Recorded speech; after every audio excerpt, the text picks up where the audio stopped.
दोस्तों, माननीय supreme court ने मुझे 21 दिन की मोहलत दी थी। मैं तहे दिल से सुप्रीम कोर्ट का शुक्रिया अदा करना चाहता हूं, बहुत बहुत।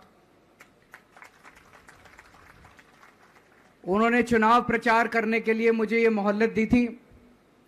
21 दिन कल पूरे हुए। अब यहां से मैं सीधा तिहाड़ जा रहा हूं। ये 21 दिन मेरे लिए बहुत विस्मरणीय है। मैंने एक भी मिनट खराब नहीं किया। रात दिन 24 घंटे देश को बचाने के लिए प्रचार किया है। केवल आम आदमी पार्टी के लिए प्रचार नहीं किया, सारी पार्टियों के लिए प्रचार किया। बंबई भी गया, भिवंडी भी गया, हरियाणा भी गया, उत्तर प्रदेश भी गया, पंजाब भी गया, जमशेदपुर भी गया। जहां मौका मिला, जहां जिसने बुलाया, उसी के लिए प्रचार करने के लिए गया, देश बचाने के लिए। मेरे सामने देश था। आम आदमी पार्टी इंपॉर्टेंट नहीं है, आम आदमी पार्टी सेकेंडरी है, पहली हमारे लिए देश है। तो मैं दिल्ली के लोगों को कहना चाहता हूं, आज आपका बेटा दोबारा जेल जा रहा है, इसलिए नहीं कि मैंने कोई भ्रष्टाचार किया है, इसलिए कि मैंने तानाशाही के खिलाफ आवाज उठाने की जरूरत की है। इस प्रचार के दौरान एक सबसे बढ़िया बात यह हुई कि सारे देश के सामने प्रधानमंत्री श्री नरेंद्र मोदी जी ने यह कबूल किया कि उनके पास मेरे खिलाफ रत्ती भर भी सबूत नहीं है। हम कहते थे ना, जब भी हमसे पूछा जाता था कि भाई ये कह रहे हैं 100 करोड़ रिश्वत ली, 100 करोड़ रिश्वत ली, वो 100 करोड़ कहां गया? 500 से ज्यादा जगह तुमने रेड मार ली, कहीं चवन्नी मिली हो, अठन्नी मिली हो, 1 रुपया मिला हो, कहीं हमने खर्च किया हो, कहीं कैश पड़ा हो, कहीं लॉकर में मिला हो, कहीं स्विस बैंक में मिला, कहीं चवन्नी नहीं मिली, तो पैसा कहां गया?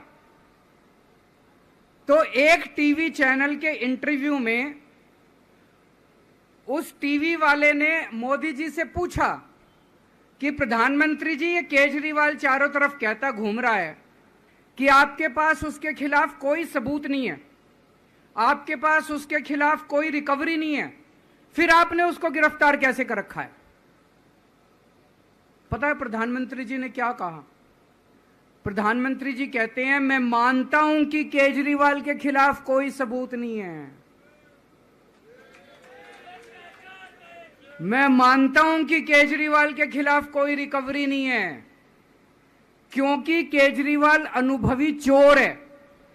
चलो मान लिया मैं अनुभवी चोर हूं, तुम्हारे पास सबूत तो नहीं है, तुम्हारे पास रिकवरी तो नहीं है, तो यूं ही डाल दिया मेरे को जेल में, बिना सबूत के डाल दिया मेरे को जेल में, बिना रिकवरी के डाल दिया जेल में। देश के इतिहास में 75 साल में सबसे ज्यादा बहुमत से आई हुई सरकार है। एक बार 70 में से 67 सीट, दूसरी बार 70 में से 62 सीट, 55% से ज्यादा वोट शेयर। इतने भारी बहुमत वाली सरकार के मुख्यमंत्री को आपने बिना सबूत के जेल में डाल दिया। यही तो तानाशाही है कि जिसका मन करेगा मैं उसी को जेल में डाल दूंगा, जिसका मन करेगा उसी को जेल में डाल दूंगा। और पूरे देश को मैसेज दे दिया कि अगर मैंने केजरीवाल को फर्जी केस में जेल में डाल दिया तो तुम्हारी तो औकात ही क्या है, किसी को भी पकड़ के जेल में डाल दूंगा। इसी तानाशाही के खिलाफ लड़ रहा हूं मैं, और इस किस्म की तानाशाही अपने देश को बर्दाश्त नहीं है। भगत सिंह ने कहा था ना कि जब सत्ता तानाशाही हो जाए तो जेल जिम्मेदारी बन जाती है, सबकी जिम्मेदारी है जेल में जाना, इसके खिलाफ आवाज उठाना। भगत सिंह के चेले हैं। भगत सिंह देश को बचाने के लिए, देश को आजाद कराने के लिए जेल गए थे। भगत सिंह देश को आजाद कराने के लिए फांसी पे चढ़े थे। हम देश को बचाने के लिए जेल जा रहे हैं। इस बार जब जा रहा हूं, मुझे नहीं पता अब मैं कब वापस आऊंगा, मुझे नहीं पता ये क्या करेंगे मेरे साथ जेल में। लेकिन मुझे कोई परवाह नहीं है, जो मर्जी करें। अगर भगत सिंह फांसी पे चढ़ गए, मैं भी फांसी पे चढ़ने के लिए तैयार हूं। मेरे शरीर का एक एक कतरा इस देश के लिए है, मेरे शरीर के खून की एक एक बूंद इस देश के लिए है, मेरे जीवन का एक एक पल देश के लिए है।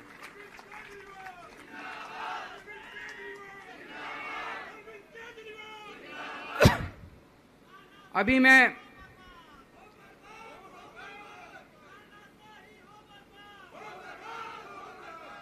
अभी राजघाट गया था सभी साथियों के साथ। महात्मा गांधी की समाधि पे हम लोगों ने श्रद्धांजलि दी। गांधी जी ने इस हमारे देश से तानाशाही का अंत किया था, वो हमारे लिए प्रेरणा स्रोत हैं। उसके बाद हम कनॉट प्लेस गए, हनुमान मंदिर, वहाँ पे हमने हनुमान जी के मंदिर में जाके हनुमान जी का आशीर्वाद लिया। 4 तारीख को भी मंगलवार है, भली करेंगे बजरंग बली, करेंगे कि नहीं करेंगे? बोल बजरंग बली की। इनका नाश करेंगे, तानाशाहों का नाश करेंगे। अपने को किसी व्यक्ति विशेष से अपनी कोई दुश्मनी नहीं है, अपनी दुश्मनी तानाशाही से है। तानाशाही बर्दाश्त नहीं है अपने को। तो 4 तारीख को भी मंगलवार है और बजरंग बली का मेरे ऊपर, पार्टी के ऊपर बहुत आशीर्वाद है, देश के ऊपर बहुत आशीर्वाद है। मैं प्रार्थना करने गया था बजरंग बली को कि हे बजरंग बली, मेरे देश को बचा लो। अभी कल एग्जिट पोल आए हैं, मेरे से लिखवा लो, सारे एग्जिट पोल फर्जी हैं, बिल्कुल फर्जी हैं। एक एग्जिट पोल वाले ने राजस्थान में टोटल 25 सीट है, उसमें 25 में से 33 दे दिए उन्होंने बीजेपी को। ऊपर से आया होगा भाई बीजेपी को ज्यादा देने हैं, तो उसने कहा मोदी जी क्या याद रखोगे आप भी, आपको 25 में से 33 दे दिए।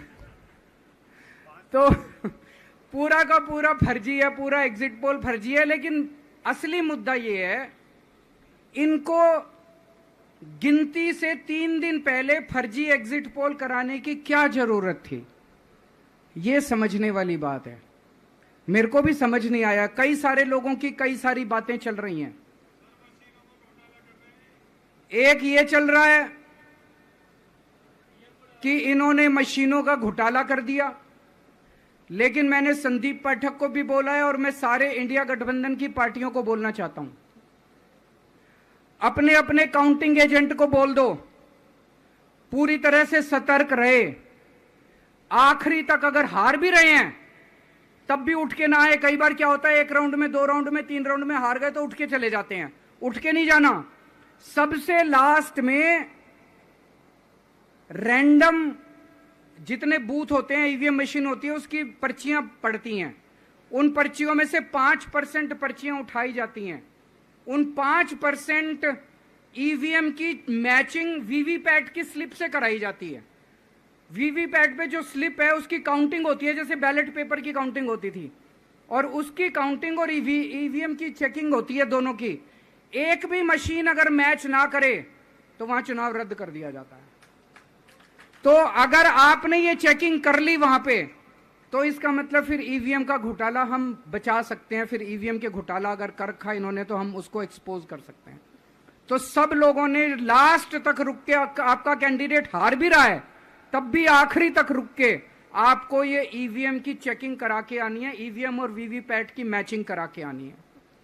एक थ्योरी ये चल रही है कि इन्होंने इतना ज्यादा सीटें इसलिए दिखाई क्योंकि इनके लोगों ने शेयर मार्केट में इन्वेस्ट कर रखा है, और कल जब शेयर मार्केट खुले तो बम्पर होगा, तो ये अपने शेयर बेच बाच के खुद तो निकल लेंगे। बाकी एक थ्योरी ये चल रही है कि अफसरशाही पे दबाव डालने के लिए अगले 3 दिन में अफसरों से उल्टे सीधे काम कराने के लिए एक माहौल बना दिया गया।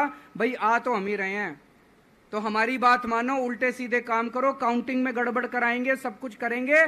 लेकिन फिर से मैं कह रहा हूं, अपने को, अपने काउंटिंग एजेंट, एआरओ, सब आरओ, सब लोगों को अपने को ट्रेन करके भेजना है और अपने को चौकन्ना रहना है। बाद में हम कहते रहे इन्होंने ये कर दिया, उसका कोई फायदा नहीं होगा। अभी अपने को चौकन्ना रहना है।